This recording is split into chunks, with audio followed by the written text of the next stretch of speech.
Hello, and welcome to another episode of Practice Time with Jamie. And Amy. Switch it up today. I am Amy. I am a relational therapist in Philadelphia, part of the Sentio team, and co-host with Jamie for this Practice Time series. And I am Jamie, happily co-hosting with Amy, and I am a family therapist in Philadelphia and part of the Sentio team. So today we are continuing with motivational interviewing, and we are looking at eliciting change talk. So this exercise, it defines a little bit of a distinction between sustained talk, neutral talk, and change talk. And for this exercise, we are focusing on change talk. So we are focusing on, as the clinician, asking a question that is going to produce change talk from the client. So there's 3 criteria here. It looks like criteria 1 has some sub-criteria in there. So criteria 1 is the clinician intentionally and strategically asks an evocative, open-ended question to elicit change talk from the client. This can include asking for concerns over a behavior or habit, asking for the downsides to a behavior or habit, asking how the client would like things to be different, or asking why the client might want to change. So those are several options of ways that you can meet criteria 1. Criteria 2, the question does not intentionally try to elicit sustained or neutral talk. Criteria 3, the question does not include the clinician's opinion, advice, or information. Okay, today I will be the clinician for this exercise. Amy, will you do me the honors of being the client? I will. Okay. Yeah, I'm interested to see how this goes. Motivational interviewing is feels really different than other ones. And I kind of like the idea of like being really specific on trying to get change talk. So we'll see if you can get any change out of me today. Yes, we will. Okay, are you ready for the first statement? Yes, I am. I like to drink. I got caught drinking on campus and got suspended, but it's not a big deal. What were some of the challenges that came with you being suspended for your drinking?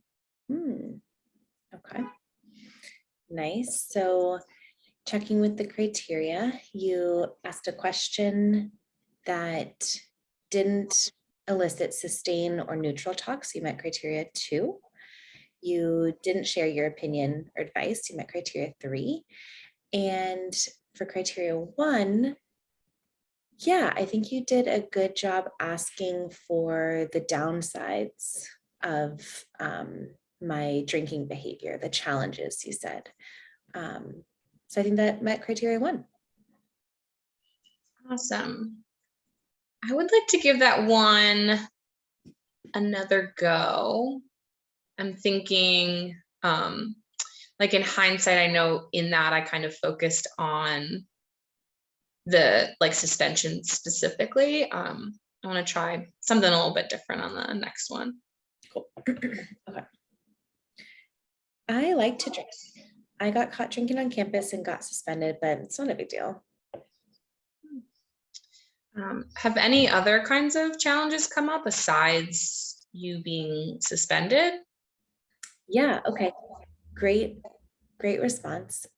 Checking with criteria 1, again, I think you asked for the challenges, the downsides of that behavior.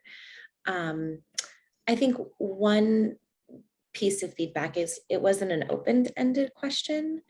I think you said, were there challenges? Were there other ones?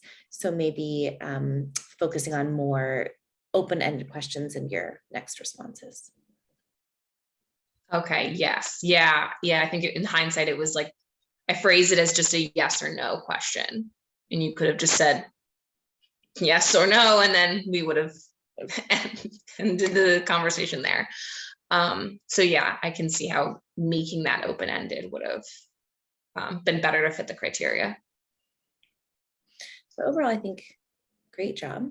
Do you feel okay to move to a harder statement? Yeah, let's go for it. I used to exercise more regularly. I just don't have time now. And how would you like to manage your time differently? Okay. Checking with criteria. Criteria 1, evocative open-ended question. I think you really met that. Looking at that part of criteria 1 that says asking how the client would like things to be different, I think in that response, I focused too much on like managing time rather than talking about the specific thing that this is asking about, which is exercise. And then for criteria 2, I think that you tried not to elicit sustained or neutral talk. You're going for the change talk. And yeah, you met criteria 3, not including your opinion, advice. Okay. Do you want to talk about that again? Yes, let's do that. I used to exercise more regularly. I just don't have time now. And now, how often would you like to be exercising now? Nice. I think that was a really good response. I think it met criteria 1 in asking how the client would want things to be different. How many times a week would I want to be working out? And again, met criteria 2 and 3. Yeah, I think that was really good. How did that feel for you? Awesome. It felt better than the first one, for sure. Could we take a look at the sample response for that one? Yeah, sure. Okay. So the example response here for this one has, how did you feel when you were exercising regularly? So that's a great open-ended question. And I could see how that could make the client think about change. Then you think about, how did I feel? I was feeling better. That's kind of motivating. Yeah, like I was feeling great when I was doing that all the time. I want to feel that great again. So, okay, that was really helpful. Ready to level up for the next statement? Sure am. I know I shouldn't be using my phone while driving. And when you tell me that you know it's something that you shouldn't be doing, what exactly are your concerns about using your phone while driving? Nice. I like that a lot. I like how you asked about what are my concerns in this habit. That really met criteria 1. And nice, concise, but open-ended question met criteria 2 and 3. Awesome. Well done. Thank you. Yeah, I really like in this criteria how criteria 1 has those options. That was really, really helpful for me because sometimes an open-ended question, it can just feel really broad. And for something like this, where we are very intentionally trying to create change talk, having these options here was really helpful. So like in this last one, for example, being able to lean into this first option here of asking for concerns, having that listed right in the criteria for me was really, really, really helpful. Yeah, it's a helpful guide. Do you want to try it again and see if you have any other versions of questions? Sure. I know I shouldn't be using my phone while driving. What are the downsides of you using your phone while driving? Nice, nice. Again, I think you met criteria 1 in asking an open-ended question about the downsides, the negative parts of this behavior, and met criteria 2, didn't elicit sustained or neutral talk. And then question 3, you didn't share your opinion at all. Yeah, well done. I feel like just in these like couple practices, you really got like a very concise but open-ended question that would make me need to think like, what are the downsides of using my phone?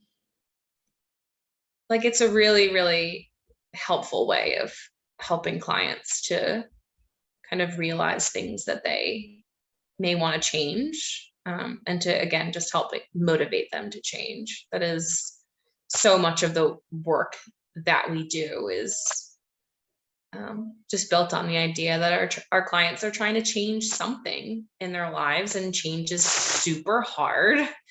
So having this skill as the therapist helps me feel as though I can guide my clients towards making their own decisions about change, right? We're not like looking at criteria 3, for example, like we're not saying like, ooh, that's bad for you. You shouldn't do that. Ooh, really? You smoke? Yeah, we're not embedding our opinions into this, which one is just very judgmental and very untherapist-y. But 2, it's not going to really help motivate our clients for change. It has to be something that they come to intrinsically in themselves. And I can see how this sets up a client for that. Yeah. We know, as clients know, like, I shouldn't smoke, or, I shouldn't get suspended for drinking, but there is something about saying it out loud, right? Or saying like, yeah, when I was working out, I felt really great. And, just verbalizing it, and then maybe like realizing that yourself. I could see that being motivating instead of just kind of avoiding it in your head or like knowing it vaguely. Mm-hmm. And to your point about verbalizing, I think that when you verbalize it, it ends up being more visceral too. Like if you're talking about like exercising, like, oh, it feels really good. You feel good when you're talking about it, and you feel that in your body, and you're like, again, motivated for change. Same thing talking about like concerns or downsides. That visceral feeling you're having is like probably, it could be maybe anxious. It's probably not a positive feeling. So again, like really just reinforcing that motivation for change. I apologize if you can hear any background music. I do have my window open because it's very nice out, and someone is like blasting some tunes outside. So if that is picked up on this audio, I hope you're enjoying it. Their new background music. Mm-hmm. We can't hear it, so you're just dancing by yourself now. Story of my life. There's always just music in here that's like not anywhere else. And